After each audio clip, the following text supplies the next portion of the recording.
gentlemen, uncles. This is Kyle. And this is Brylan. And what? We really need to do something about this because these movies are starting to fry my brain. Hey, this whole thing was your idea. I know it was, but you agreed to it. Yeah, well, we're both in it together Dragon. now. Double Dragon, 1994, starring what's his name? Scott Wolf. Well, first Robert Patrick, 3 years removed from playing T-1000, doing his best bleach blonde Johnny Depp impersonation. It seems like. See, I got whiffs of Rufus from Bill and Ted's Excellent Adventure. Yes, that as well. And he's the bad guy, so it doesn't really make sense on either one of those. He replaced Agent Mulder in X-Files for the last couple seasons. He's a big name. Yeah, he's been more recently in True Blood, The Unit, stuff like that. Yeah, he's a big name. Yeah. People know him. Yeah. Scott Wolf, some people know him. He was in, Party of Five? And this was actually came out the same year Party of Five started, in 94. Also, Scott Wolf is somehow the brother of Mark Dacascos, who probably the only place people would know him from is he's the chairman in Iron Chef America. And this actually started, Iron Chef America started the same year this movie came out as well. They're totally different races, but they're brothers. Their mom had a couple different dads. Yeah, some. Whatever. And then Scott Wolf's love interest is Alyssa Milano, who... in the very brief period when she was relevant. Well, no, this was 10 years after Who's the Boss started, and still another 4 years before Charmed started. So this was in the period where she wasn't relevant. Oh, that's true. There are also some little cameos, like actors people playing as themselves, like the newscasters. George Hamilton and Vanna White. And Andy Dick as the weatherman. Yes. Well, his official IMDb title is the Smogcaster. Now, see, I actually thought that was a pretty good touch because, the premise of this movie, it takes place in Los Angeles. In the year... New Angel. 2000? No, it's 2007. 2007, yeah. And it takes place in Los Angeles after a giant earthquake has decimated the city. Where most of the coast of California collapsed into the ocean. Exactly, yeah. And it's been renamed New Angeles. And, what I like about the actors playing themselves is, so you have Hollywood. Hollywood gets destroyed. All these actors can't work anymore, so they go into other fields where they could still be on TV. That's a nice little world-building touch. It made sense. It was kind of Z-list celebrities playing... Okay, Andy Dick is at least X-list, okay? Okay. Yes, I would agree with that. Yeah, I like the little TV segments. Like, there was the newscasting, and then there was the commercial for the thing to jack up your home when there's an earthquake. The jacks. Yeah. Yeah, because there had been continuous aftershocks rumbling because the earthquake happened, in the film, I believe they said it happened 13 years ago. It happened in 2000. It happened in 2000. No, it happened in 2000. So, and then for 7 years, there had just been aftershocks.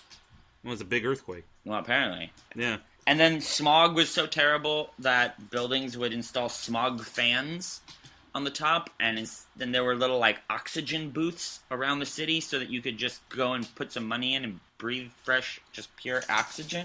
Now, apparently the entire world's gone to hell, because on top of all this, the police department is so woefully underfunded that they had to make a deal with the gangs that the gangs wouldn't come out during the day, but at night, the cops wouldn't come out. So everyone had to get back before curfew or they get caught out with all the gangs. It was kind of like the prequel to that movie that just came out. I didn't see it, but where one day a year, all crime is legal. Oh, The Purge. Yeah, The Purge. It was an awful movie. I didn't see it. Don't bother. But I got whiffs of the filmmakers of this movie were very clearly fans of 3 movies: Back to the Future, yes, RoboCop, yes, they're big fans of RoboCop, and the Super Mario Brothers movie. And I would give it a little bit of Demolition Man, maybe a little bit, just a little, not a lot. Their car, Jimmy and Billy Lee. Those are 2 brothers. Or Ugg and Home. Ugg and Home. That was a clever joke that they came up with. Look at those smart guys coming up with that joke. They have a station wagon that has a jet engine on it. But the jet engine's fueled by picking up trash stuff as they drive past it and just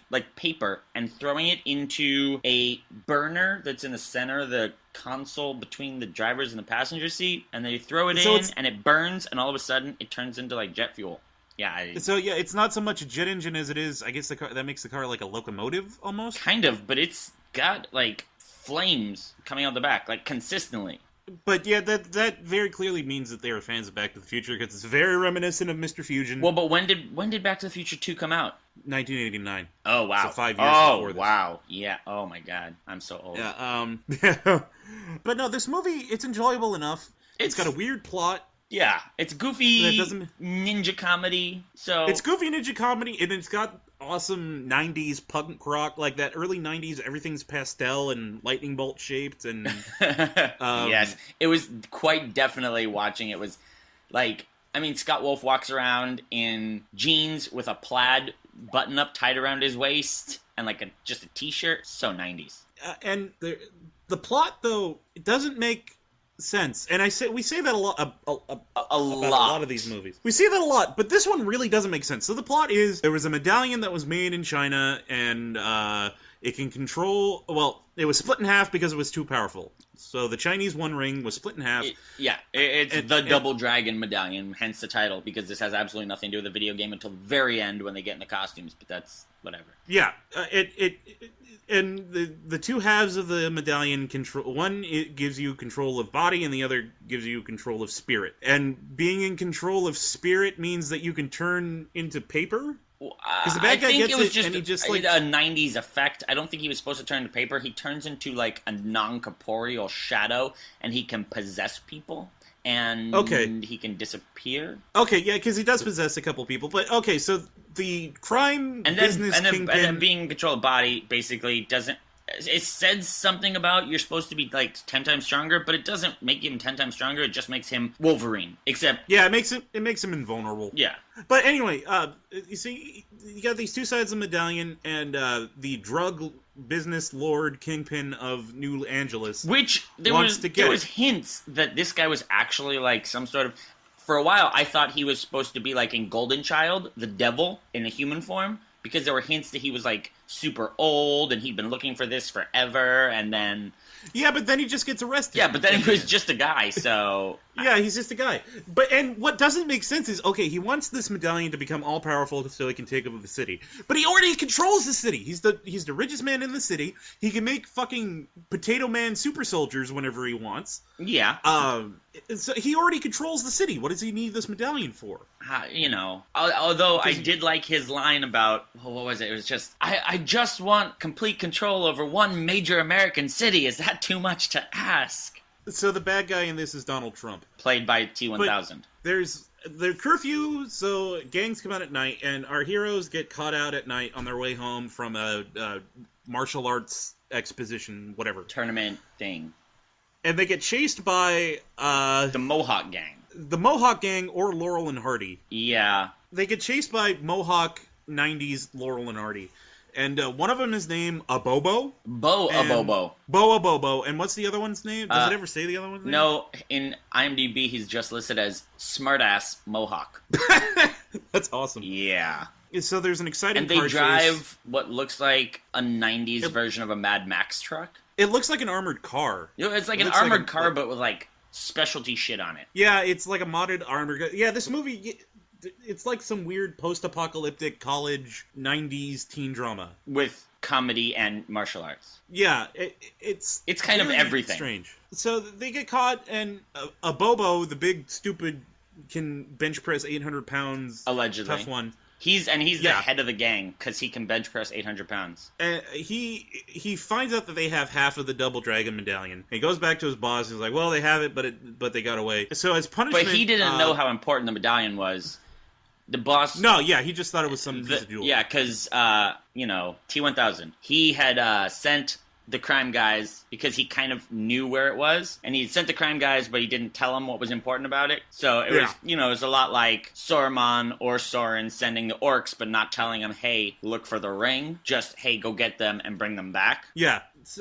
So for punishment for not capturing them and getting the other piece of the medallion, he turns a Bobo into a giant potato man. Well, yeah, it's supposed to be all muscles, because he puts him in this, like, submolecular steroid injection machine, which kind of seemed like it was the Captain America super serum infuser machine, but apparently it just turned him even stupider than he already was, and into just a hulking mass of what was supposed to be muscle, but looked just. But he ended up looking. He ended up looking like Slimer before he died. That's what he looked. Yeah. Like imagine Slimer from Ghostbusters alive and in human form, and this is what this guy looked like. Except he wasn't green; he was pink. Yeah. You know, thinking about it now, have you seen the Super Mario? You've seen Super Mario Brothers.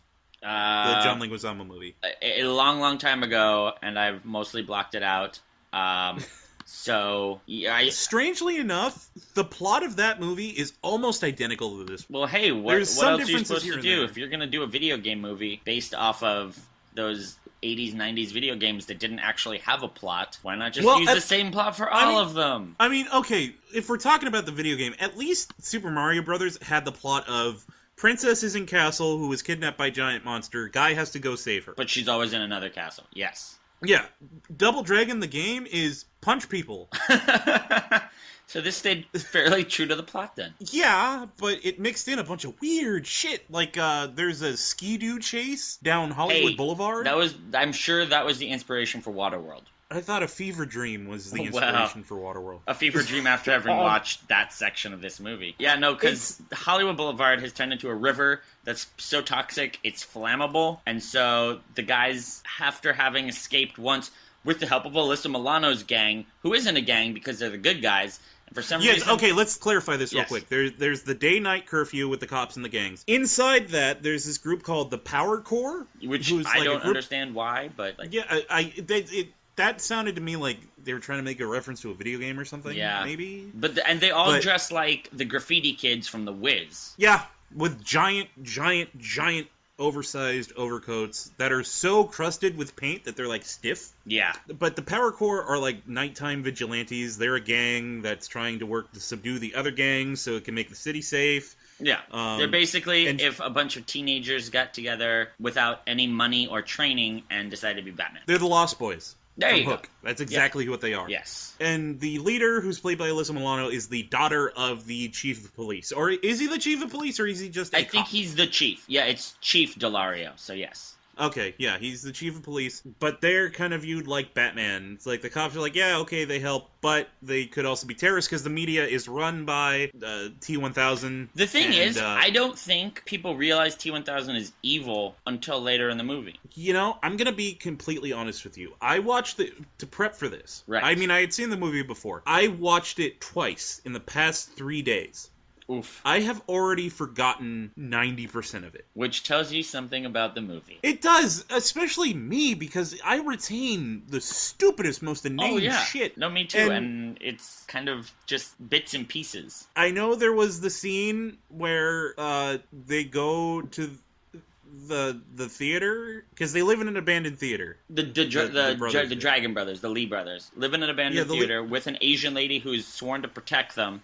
Because she was an archaeologist with their father. And he discovered half of the medallion. The bad guy, at the very beginning of the movie, the bad guy gets half of the medallion. He gets the soul half, and they've got the body half, but they don't know what it is. Well, she's got it. They don't know what it is, and then they find out when they're getting chased for it, and then she tells them the story about it, and then Scott Wolf starts wearing it, but he doesn't know how to activate it. And so then their home gets attacked, their theater place gets burned down. Also, that was around the same period in the movie is when T-1000 decides to take over all the gangs, and he has a meeting. Okay, explain this. So there's the Mohawk gang, who all have mohawks. Okay, I get that. There were the maniacs who just had like an Argyle tattoo on their face or something. There were the postal workers. There were the mimes. Oh, yeah. The mimes. Okay, the mimes all had white face, but why do they have gloves with big bulbous fingertips?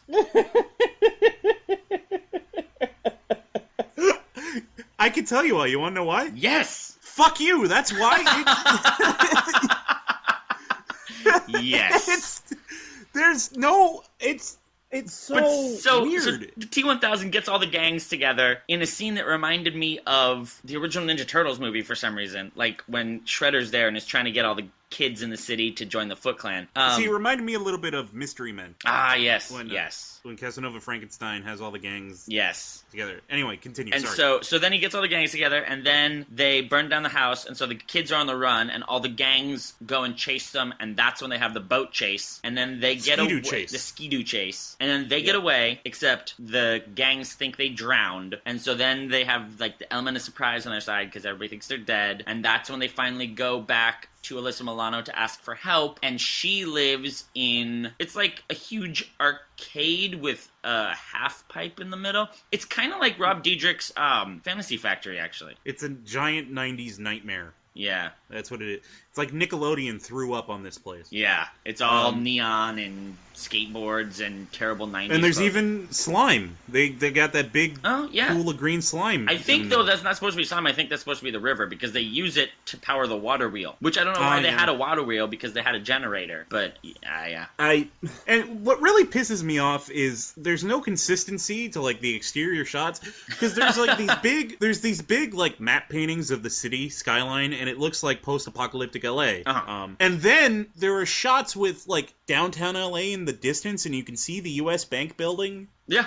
And LA is perfectly fine. There it is, right there. So but it's just that part of LA, you know, because it's... We want to build this post-apocalyptic world, but we don't want to do too much with it. We don't want to do too much work to actually make it consistent. Yeah, and apparently there can only be a few cities with new in the name. Because the other one was Old York. Yeah, they renamed New York Old York. That they really referenced Old York is there. Everything else, they reference Old York, and that made me audibly groan when I heard it. Yeah. I was like, okay, guys, you said New Angeles, okay, you added a new whatever, but really, you had to change that one too? And this movie... Okay, here's the thing.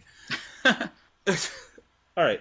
Oh, hold on, kiddos. Let me break this down for you. He's gonna lay some truth out right now. We enjoy bad movies, and we've been through this before. We enjoy bad movies that are bad, but they were made with heart and soul, and the people involved wanted to make it. And I don't doubt that anyone involved in making this movie wanted to make it. I wholeheartedly believe it. Yes, because nobody was pulling a Jeremy Irons and, like, knew they were in a terrible movie. They all thought they were, you know, making a good, fun 90s kids movie. Exactly. This is where the difference between a movie like this and Dungeons & Dragons lie. Everyone thought they were making a good movie.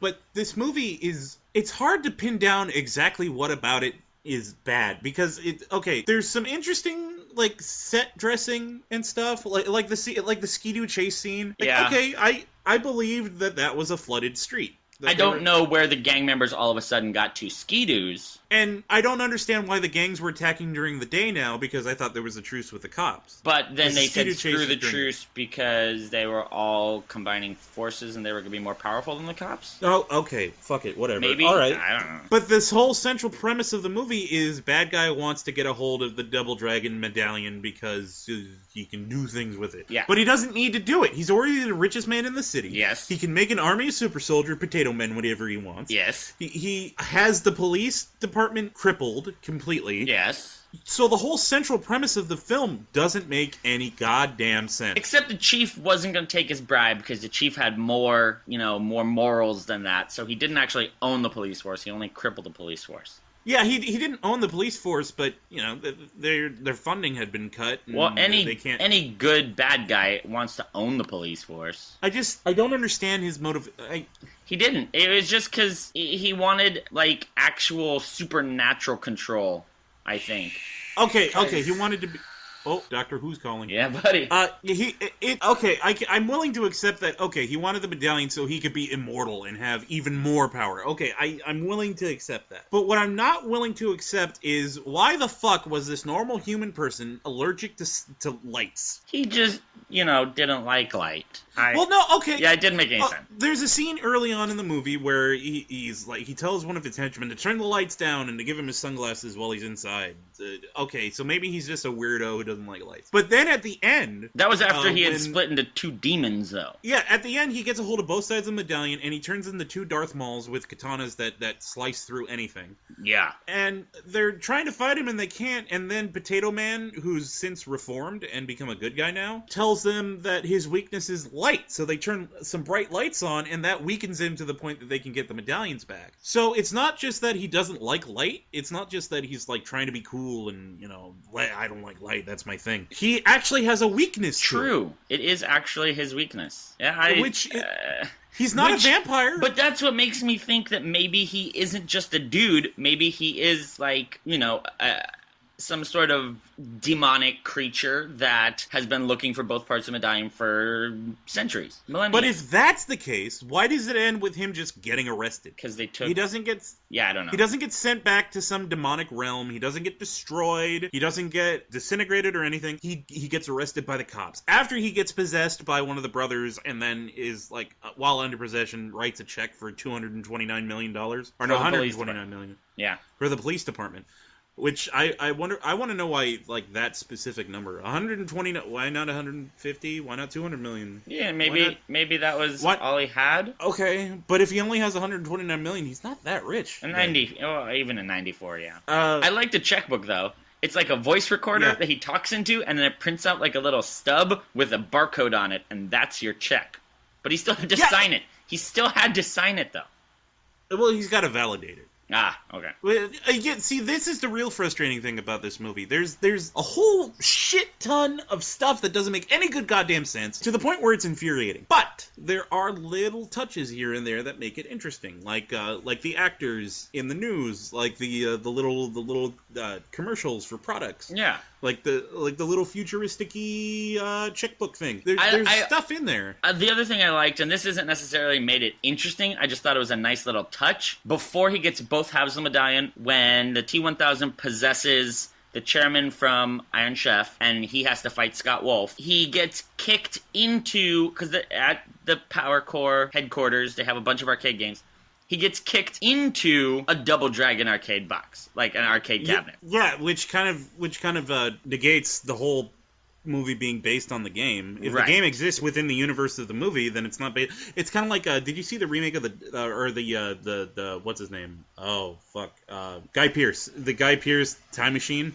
No, I didn't. Well, there's a scene in that where he stops off in the not so distant future in New York, and he goes in the New York Public Library, and there's this like holographic interface, and he's asking about Time Machine. Mm-hmm. And the thing, which is like a interface for the repository of all of mankind's knowledge, says that the Time Machine was written by H.G. Wells, and there was a musical made by Andrew Lloyd Webber. So it was written by H.G. Wells, it was adapted into a musical by Andrew Lloyd Webber, and then he starts singing a song from it. And that completely okay, this movie is no longer based on the book. This is no longer a remake. This is something completely different. Yes. I mean, there's a difference between being meta and acknowledging that this thing exists within the universe of the movie you're making. Right. Therefore, it is no longer based on that. Because, exactly. But they're still calling... I think they use Double Dragon as the marketing ploy because the game, is mid-90s, is a big arcade game at the time. But it's the medallion itself has two dragons on it, and they call it the Double Dragon Medallion because quite literally, it's a medallion with two dragons. Yeah. But then, when the two brothers do get both sides of the medallion and that's when they kick T-1000's ass, they put it together, and all of a sudden, poof, they get the red and blue spangly-ass Double Dragon costumes on.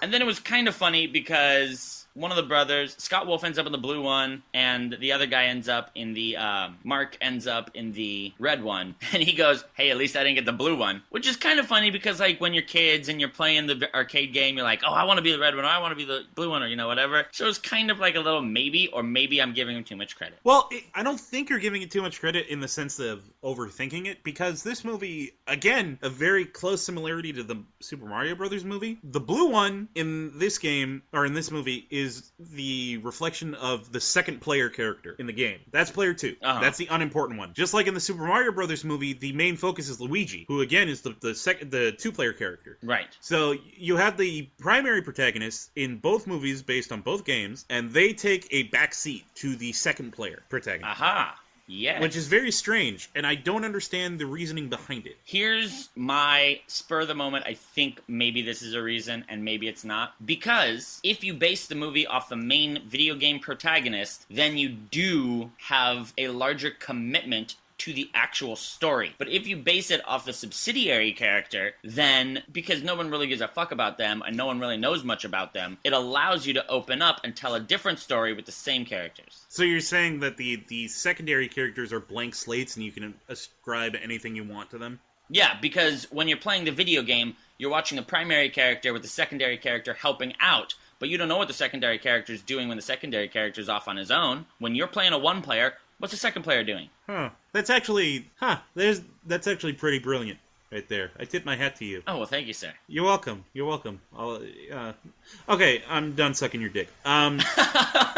Phooey. There's really not that much to say left. Yeah. There's not a whole lot to say about this movie. I mean, it is what it is. It's fine. See it or don't. I don't fucking care. Yeah. If you have, I would say, if you have like a 7 to 9-year-old who, but see, even today it wouldn't, well, maybe today it would still kind of hold up for that age demographic, except I feel like with the kids today it would be like, this is stupid. Well, I mean, there's no cussing, the violence is cartoony violence, there's nothing, it makes a good kids movie. Yeah, it's goofy, it's goofy and it's action filled and it has cool looking stuff and okay, show it to your kids, fine.